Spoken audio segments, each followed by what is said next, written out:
worthless one as I to rescue me. Just how far would he go? All the way he came, all the way for me, all the way from heaven's throne to Calvary, leaving me with just one little step to take. If I believe, then he will take me all the way. I think about that city he's prepared. When I arrive, I'll know who placed me there. For my efforts fall so short of the glory of the Lord. He knew they would, so he came all the way. All the way, he came all the way for me. All the way from heaven's throne to Calvary, leaving me with just one little step to take. If I believe, then he will take me all the way. I think about that city he's prepared. When I arrive, I'll know who placed me there. For my efforts fall so short of the glory of the Lord. He knew they would, so he came all the way. All the way, he came all the way for me. All the way from heaven's throne to Calvary, leaving me with just one little step to take. If I believe, then he will take me all the way. All the way, he came all the way for me. All the way from heaven's throne to Calvary, leaving me with just one little step to take. If I believe, then he will take me all the way. Leaving me with just one little step to take. If I believe, then he will take me all the way.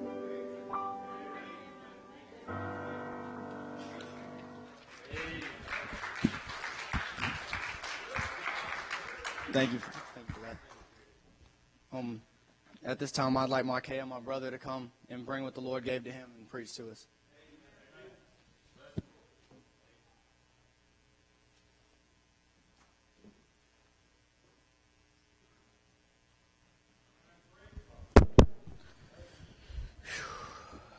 Man, ain't God good? I asked Jeremiah to sing that song. That song tears me up every time. Because God's been so good, and I don't want this service to be taken lightly just because we've had some teens and me standing up here. God's still God no matter who's up here.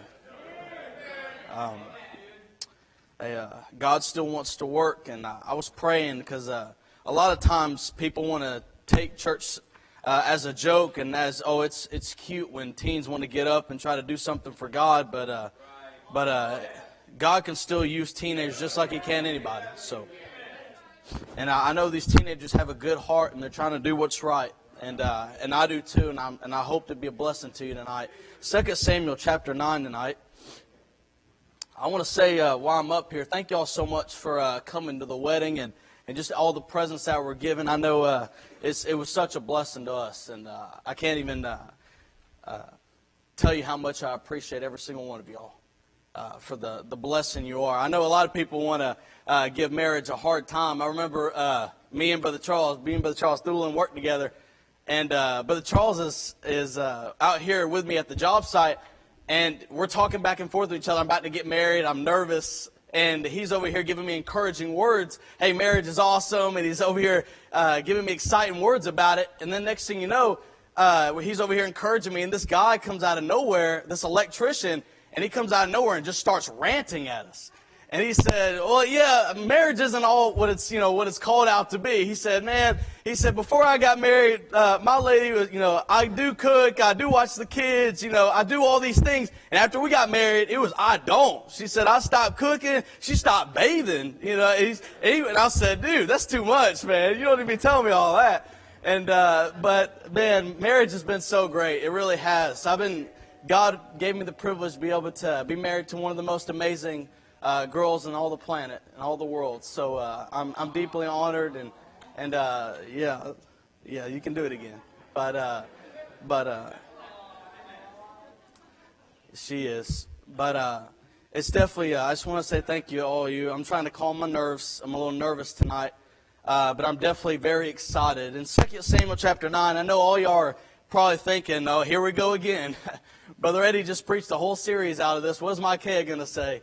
And I can tell you this: the Bible never gets old. You can say as much as you want to, and we should still get excited about the fact that God saved us. God gave us a Bible that we were able to read, and I'm fired up about reading it. But tonight, I want to kind of brag on the Lord a little bit tonight, and then I want to kind of give you a charge tonight, if you would, and just pay attention, and I won't be long.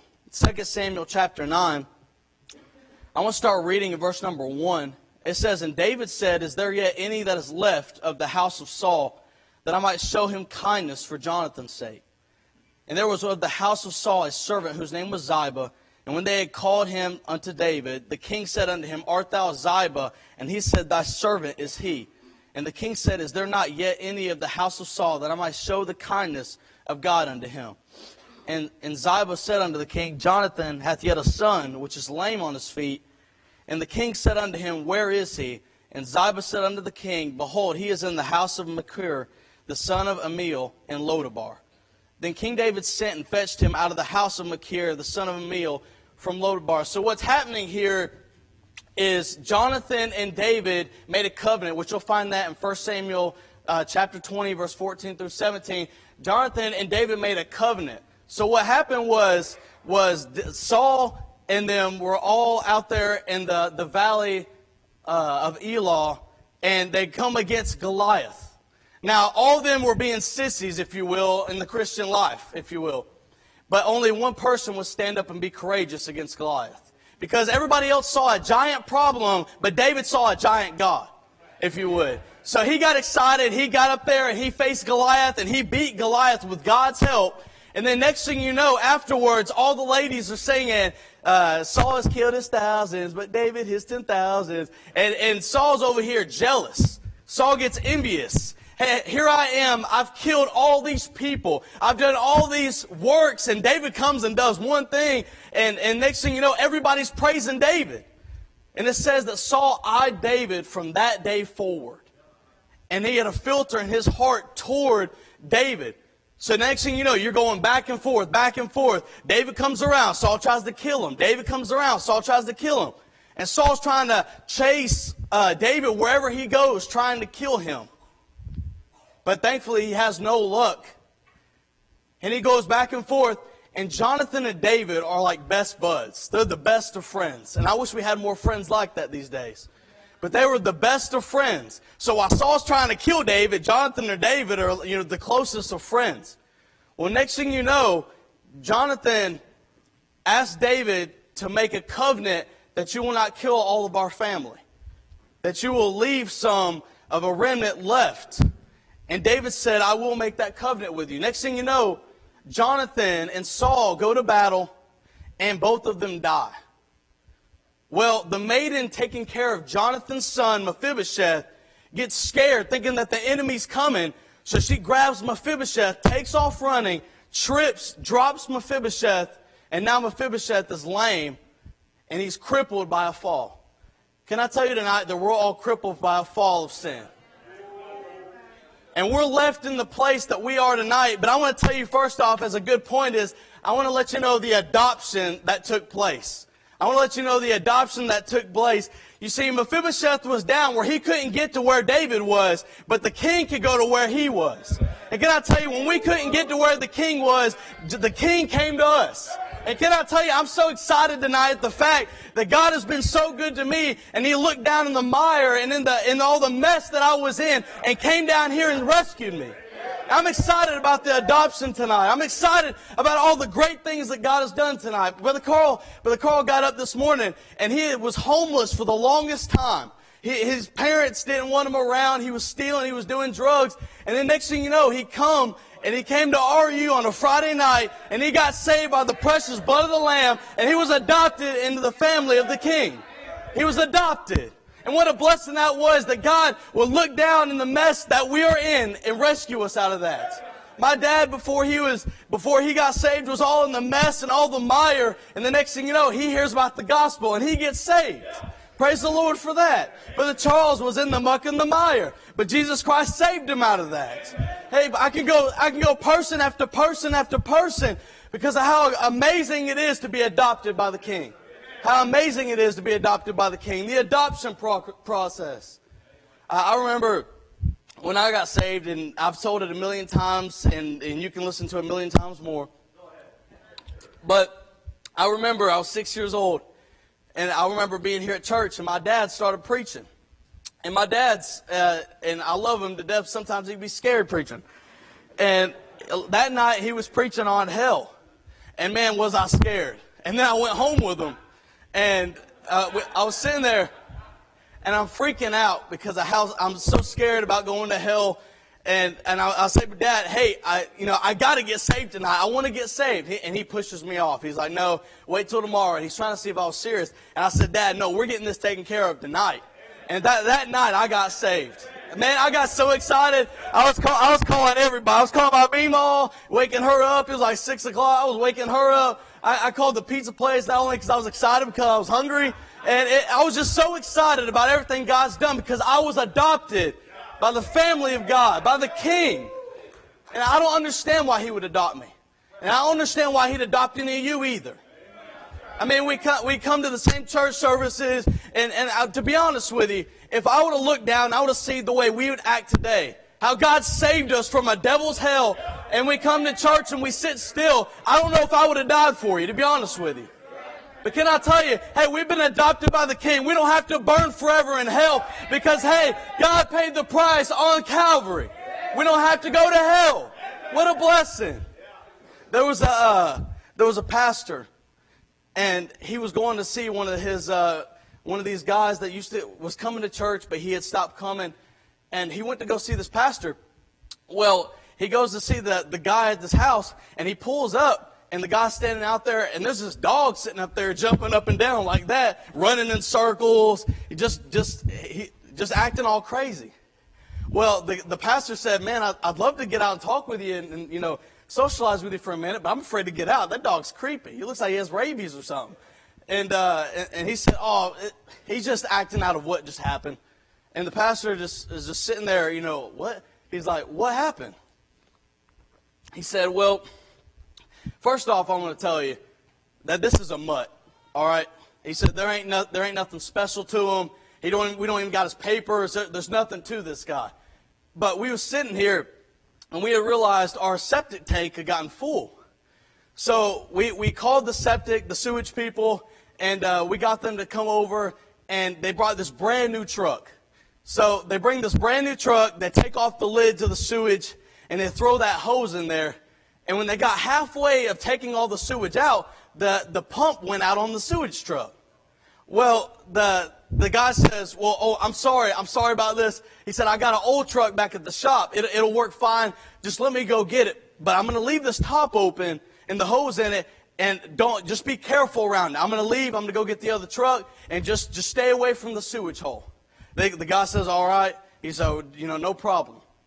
Well, the guy's standing there, him and his father, and they're sitting there and they're talking. Next thing you know, a squirrel goes running by. And then next thing you know, he sees the dog chasing after it. He said, ho, wait. And he was trying to get the dog to stop, but the dog wasn't listening. When there's a squirrel involved, dogs don't listen. So the squirrel goes and jumps over the hole. The dog jumps in midair. He sees the hole under him, and he tries to put it in reverse, and it doesn't work. So he falls into the sewage hole. All you hear is spludge. And the father and the son go walking over to the hole, and they look down in the hole, and the father turned to the son. He said, you know, there's nothing to that dog. You know, it's just a mutt. Don't got his papers or anything. He said, but if you love that dog, you're going to have to go down there where he's at and get him. So the son grabbed the ladder. He put it down in the hole, and he put it down in all that mire and that mess. And he got down in that ladder. He got down in the mess and all the mire. And he tried to get the dog. And the funny thing about it was the dog was fighting.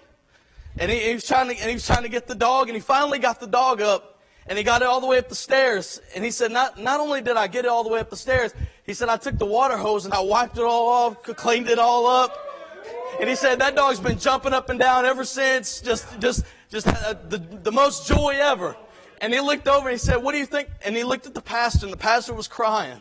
He said, what's wrong with you? He said, man, I remember back when I was a nobody, and he said, man, nobody wanted anything to do with me. And God turned to Jesus and said, hey, he's not really much to him. And he said, but if you love him, you got to go down there and get him.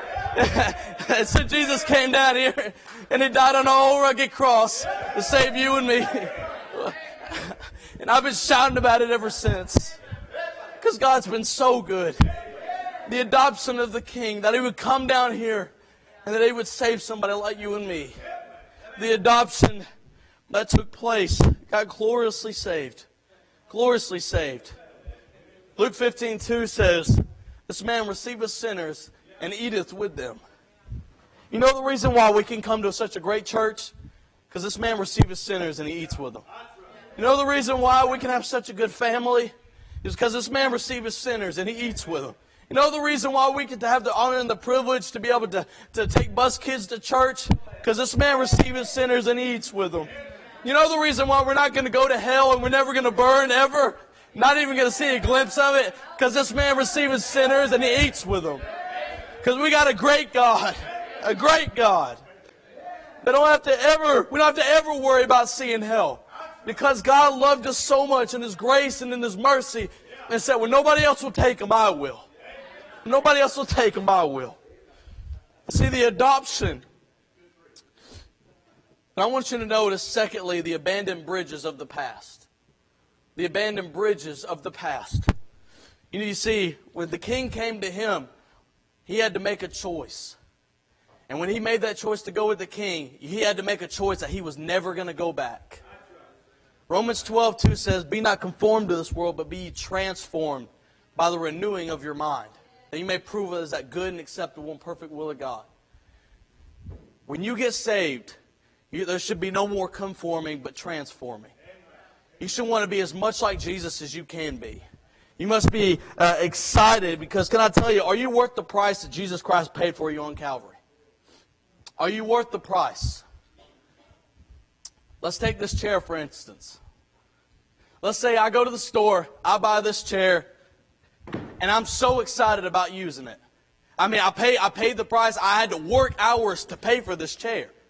I get all the money. I'm so excited about getting this chair. I get the chair home. I go to sit in it, and I sit, and the legs fall out from under it, and I fall on the floor.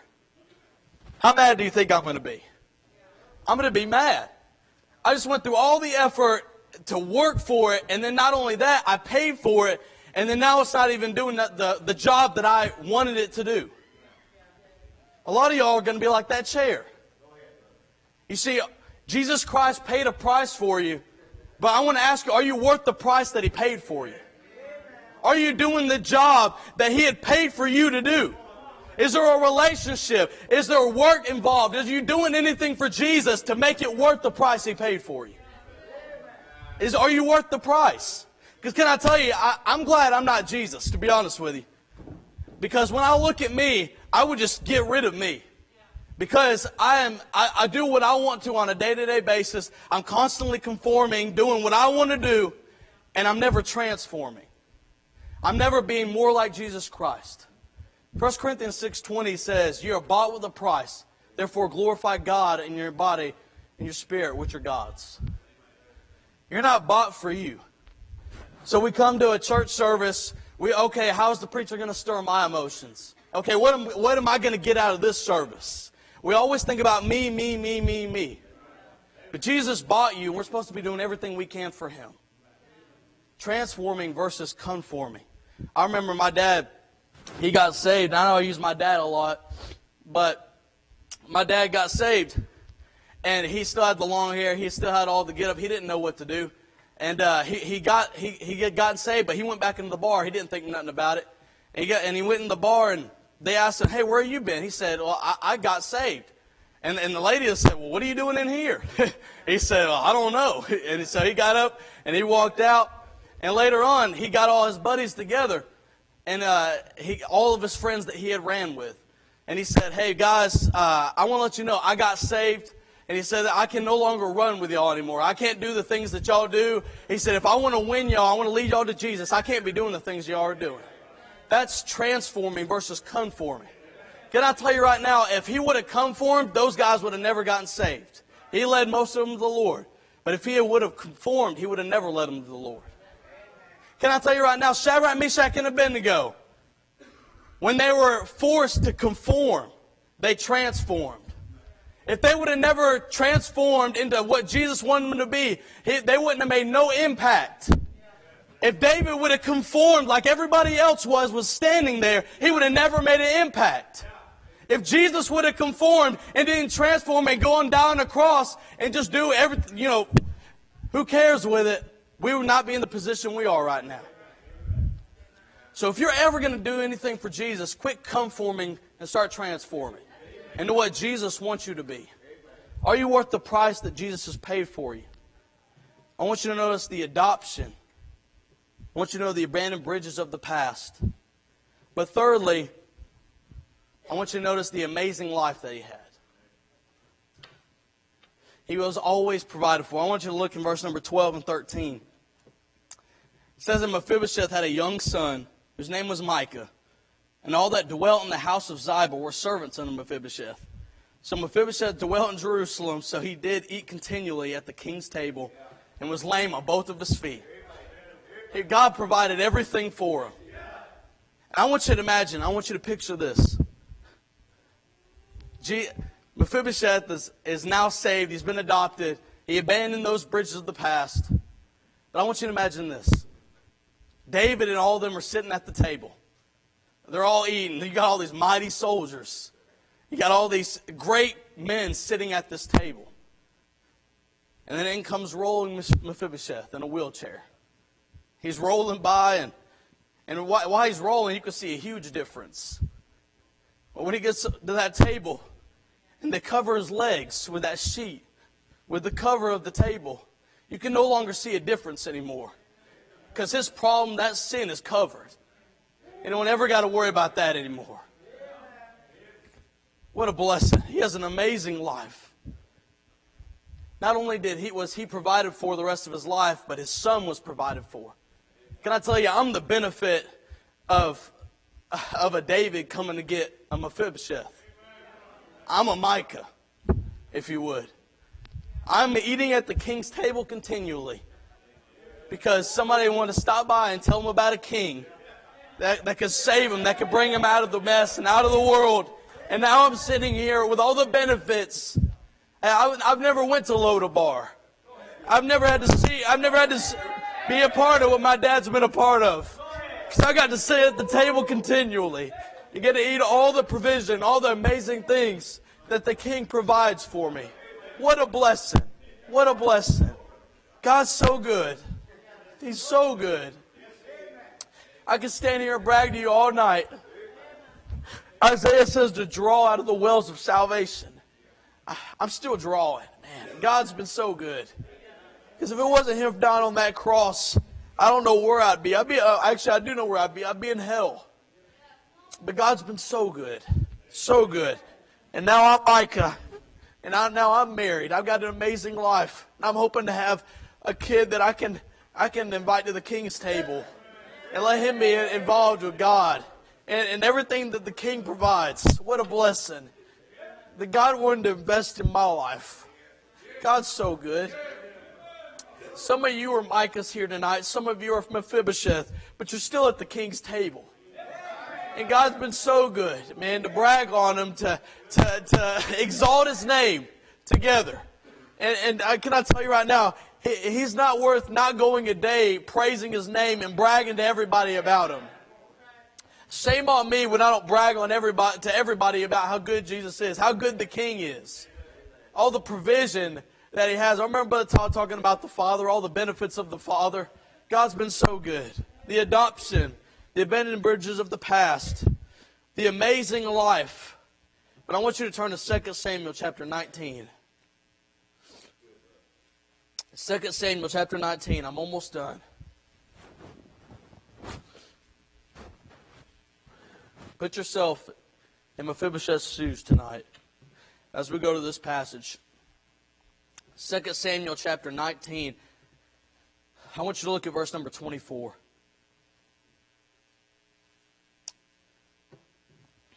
If you ain't there, just look intelligently at the page like you are. Verse 24, it says, And Mephibosheth, the son of Saul, came down to meet the king, and neither dressed his feet, nor trimmed his beard, nor washed his clothes from the day the king departed, until the day he came again in peace. Underdressed to see the king. I want you to notice tonight that there was an adoption that took place. We've been adopted by God's amazing grace. We've hopefully got those abandoned bridges of the past. We put the past behind us. We're transforming, not conforming. We have an amazing life. We could go from person to person, handing mic to, and you can brag on something. There was bragging on the Lord this morning. But I want you to notice, Mephibosheth, just like all of us, have experienced all these things. But now we find in verse 24 in chapter 19 that Mephibosheth, since the day the king left, he neither trimmed his beard, nor washed his clothes, nor did any of these things. He had gotten lax since the king left. And I want to tell you tonight, a lot of us has gotten lax since the king has left. The king's away preparing a mansion, preparing a home for us, and we've not trimmed our beard, we've not washed our clothes, we've gotten comfortable where we are because the king's gone. The king's preparing. He's coming back. But in the meantime, we've gotten comfortable. And I want to ask you tonight, is the king going to show up and you be underdressed to see the king? Are you going to be underdressed to see the king? I want to know that I have done everything I could before the king came back. But I want you to examine in your life tonight. Is there something that you can dress up on in your spiritual life? Or is there something that you've gotten lax on? Have you gotten lax on your prayer life? Or have you gotten lax on your visitation? Have you gotten lax on your tithing? What have you, your Bible reading, what have you gotten lax on in your spiritual life while the king's been gone? Preparing a mansion for you. What have you gotten lax on tonight? I want to read you one final story tonight. And I'll be done.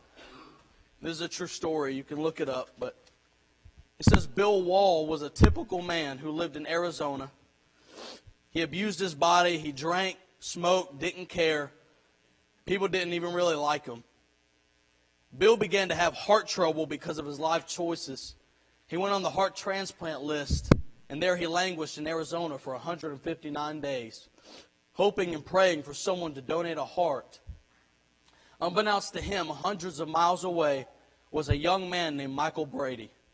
Michael was a fit stunt man who took care of his body, kept a great diet, exercised vigorously, and in a freak accident, performing a stunt for a movie, he fell against a train and hit his head and died instantly. He had put on his license that he was an organ donor. So they were able to harvest his organ.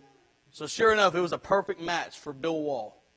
They hustled the organ to Arizona where Bill was in the hospital waiting, and they performed this delicate heart surgery, and it was a smashing success. Bill began to recover, and the law stipulated that the recipient of the heart transplant could not know the family, nor the family could not know the recipient for 6 months. And after 6 months, Bill was intrigued about who donated a heart to him, so he did some research and soon found out it was Michael Brady. He found out it was a man that cared for his body, cared about his health and his life. Bill was overwrought with guilt. Man, here I am abusing my body and my heart, and here's this kid that's done nothing really wrong, and he gave his heart to me. It truly changed him. He began to run marathons, take care of his health, and eat carefully and work out, and it changed his life. Michael Brady's father came out to visit Bill, and this is the part I love. Michael's dad shook hands with Bill, and Bill said, "Thank you so much for your son. Thank you that your son gave his heart to me. I want you to know that he didn't die in vain. I think about him every day and live my life in his memory, and I've changed my life because of him." Michael Brady's father said, "I've got a strange request." And Bill said, "Anything." He said, "It's a strange request, but please humor me." And Bill said, anything at all. And the father said to Bill, he said, "May I put my ear against your chest?" He said, "I just want to hear my son's heartbeat one more time." That old man put his ear against Bill Wall's chest and listened to the beating heart of his own son. I wonder what the father hears when he puts his ear against your chest. Does he hear the heartbeat of his own son? I'm here tonight to brag to you about how good God is. We've been adopted. Hopefully we've abandoned those bridges of the past. We have an amazing life. But I want you to examine tonight, are you underdressed to see the King if he was to show up tonight? Let's all stand if you don't mind. But Todd, would you mind coming to the piano? I don't know if there's anybody here that could walk down tonight. I'm sorry you missed Brother Reddy tonight. Brother Reddy's an amazing pastor, amazing preacher. You're stuck with me, but I want to know if there's anything in your life that you can dress up on. Sure there is. But a lot of people's going to be hesitant to even come down because it'll be all right. It's just another message. It's just Micaiah. So what? But I want to ask you if there's something that you're undressed on that you can fix up tonight. You can clean up before the King comes back. Because I don't want to be embarrassed when God comes back. I don't want to get to heaven and He say, "I did all this for you. I died on an old rugged cross because I loved you so much. I even rose again the third day. But you lived your life like I was never even existed. You live an atheist Christianity. You live like I'm not even here, like I don't even watch you, like I don't even love you." I want to know that I've given my all to Jesus. That I've dressed up every part of my spiritual life that I could before He came back. There's some praying tonight. Hopefully you'll come down and you'll try to do business with God. That's how it is. There will come a day, I know without a doubt, around the throne the saints will bow and lay down every crown. How glorious that moment, to see Him face to face, to hear Him say, "Well done, my child, you finished your race." But for now the sun's still shining, there is work to still be done, while we're waiting on the promise of what is yet to come. Finish well. Every day that we are given, finish well. the glory of His name, finish strong, until the Savior finally calls us home. Give it everything we have and finish well.